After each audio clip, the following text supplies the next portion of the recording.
Jayden, we've heard about how the backup quarterback situation is starting to become clear between Dalen and Trenton. And yesterday, Coach Hill had a lot of good things to say about Trenton and his preparations. What have you seen from him as far as his ability to kind of learn the offense and succeed in a backup role potentially? I mean, Trenton is like his main goal in life. Like he wants to be an offensive coordinator. So Trenton is the type of person he's gonna know everything that the details of everything that happening. And there's times I go to Trenton and ask him questions about the offense. He asks me questions, so we're just bouncing back ideas off of each other, and that's just the relationship that we built. So I know, God willing, if anything is to happen to me, I know Trenton will fill in that role and be very well for the team. Who's next?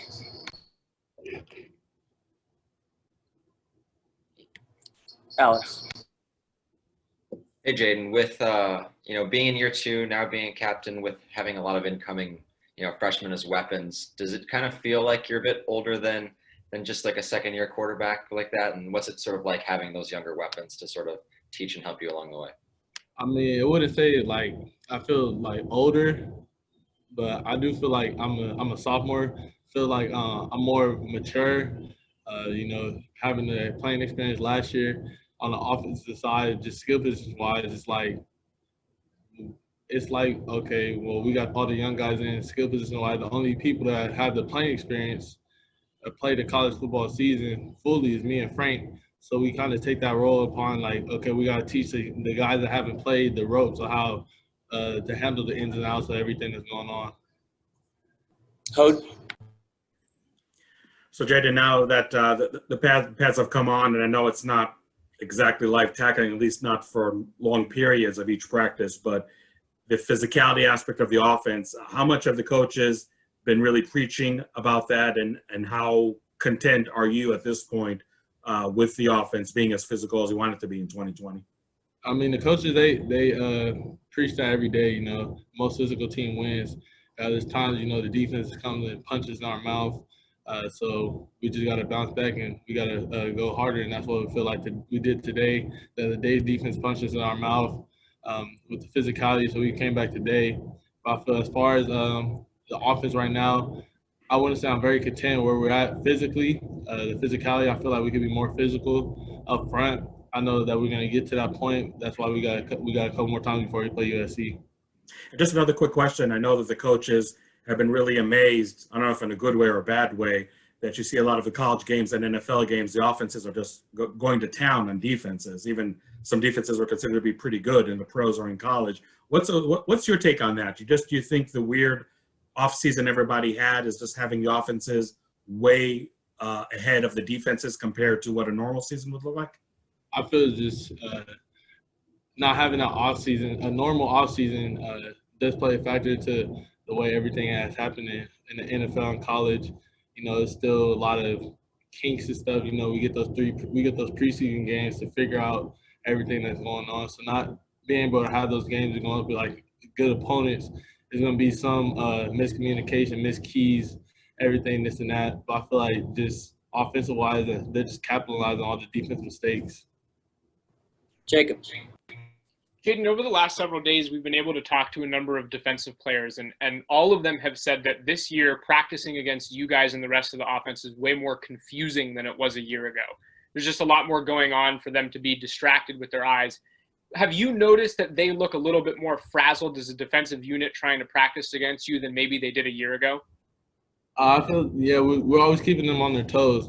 But it was the same. We're going against the defense. They disguise a lot of stuff.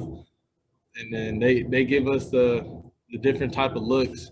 So it's helping us to get ready to when we play different teams because just the different type of shifts and motions we give them keeps them on their toes and keeping us on our toes too.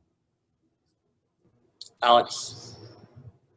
Throughout the week of practice, has there been a play made by one of the receivers or one of your running backs that have sort of been eye-opening or made you excited going forward? We had a couple plays I want to say 2 days ago, Johnny Wilson caught a jump ball, against Jack for a touchdown. Frank made a great play against Chase. So just those type of on the deep ball. So just those type of things gets us excited. Running backs being able to break long runs. Even the defense making plays. So, I mean, just as a team as a whole, very excited to see what we could do. Alex. Oh, that was my question. Jeff. Just to go back to the quarterback depth situation, is it kind of amazing to you how much things have changed in 1 year? I mean, Joey Yellen's playing today for Pitt, Ethan's playing a different position, and you have different guys backing you up. Is that kind of amazing even to you, how quickly that's changed? I mean, yeah, me, Trenton, and Coach Anderson, Coach Trey, we joke about all the time. We're the only ones that are left from when we first came in.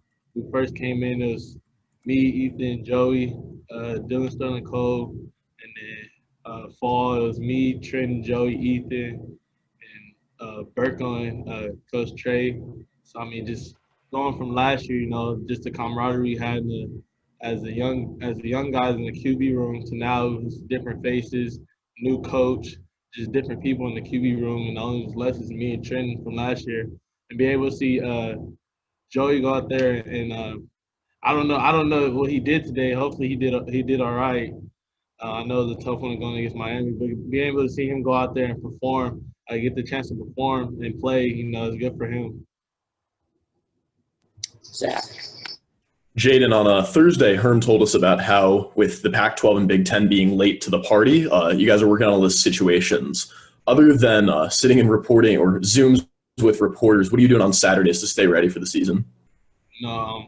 Always watching football. I mean, that's the main thing. That's all the time you can get, watch football. Always watch the film too, stay on top of watching opponents, and then communicating with Coach Hill. So I'll watch film, I'll communicate, like this, or he'll tell me, he likes this, we want to run this, and he'll implement it, and just building that relationship that we had. And then, just staying on top with my receivers also, hitting them up. Jordan Porter's my roommate, so we go play catch. Being able to just do those type of things to stay prepared for the season. Hode. I know when you look at last season, Jayden, that was really kind of a rough season overall for the tight ends.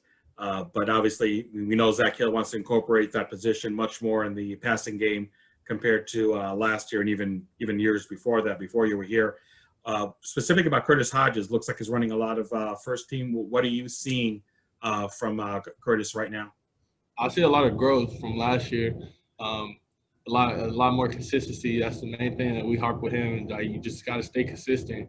It's a lot of growth. He's making those plays. He's making the tough catches, using that long frame that he has to be able to mismatch. And then we're setting him up for the mismatch against linebackers or the smaller safeties. And then he just got to go out there and make the plays. And just a follow-up, do you feel that this vision that Zach Hill had of incorporating the tight ends more in the passing game, have you seen that really happening right now in practice? Yeah, most definitely. It's times, we have tight end run down the middle of the field or even check downs, give them the little option routes so they're able to flourish and mismatch. You watch a lot of the NFL, they got all the mismatch with the tight ends. Guys like George Kittle, Darren Waller, Travis Kelce, those type of guys. So, just incorporating the tight ends and just letting them do what they got to do. Jacob. Jayden, what have been your biggest observations with the progress of Donovan West? How has he changed since last year, whether that's physically, mentally? What are the differences you've noticed with him so far? Donovan, physically, he got bigger. That's something that was probably one of his goals this past off season. And then, just he's taking on that leadership role of the O-line. Got different guys that on the O-line that he hasn't played with before. So last year, him being the young gun, him LD, being able to learn from Cole and them. But this year, he's taking that step on the leadership role, the O-line with the ones group, making the calls, communicating everything. So that's a lot of growth in the leadership role for him. Cole. Hey, Jayden. Diamante said the other day that the biggest thing Coach Iguano told him is to be reliable and to be available for you. So, considering your connection with Eno last season, have you seen that so far this fall from the new running back group? Yeah, I mean, you know, they're still trying to figure it out, still trying to learn. That's one thing I did tell them was always just be available, be reliable. You know, because in those situations, that's what me and that's what we had last year was they were able. He was always able to be available and reliable. We always talk in the backfield what he sees before a play. I'll tell him, okay, I'm gonna throw you the ball right here, and just get the ball to him, get the ball to them, and let them do what they have to do. That's the main thing. But we're just building that trust as a running back group. Young guys coming in here haven't played really, so just being able to talk to them and show them the ropes of how everything is done. Last question to Jeff. I know there's been quite a bit of talk on your team and overall about student athlete voting. And November 3rd, for people who haven't voted, I know that's a day off from practice to do so. Can you just talk about that? Is that something that resonates with you and is important to you? Yeah, most definitely. That's one thing that as a team that we want to do is we want to make sure we want to be registered. We're registered to vote and we want to vote. So our voice does matter. And then if we want to change, then we have to take step forward to what we want to change. So voting does matter. I feel everybody should. If you have a voice, if you're able to register to vote and vote, I think you should vote.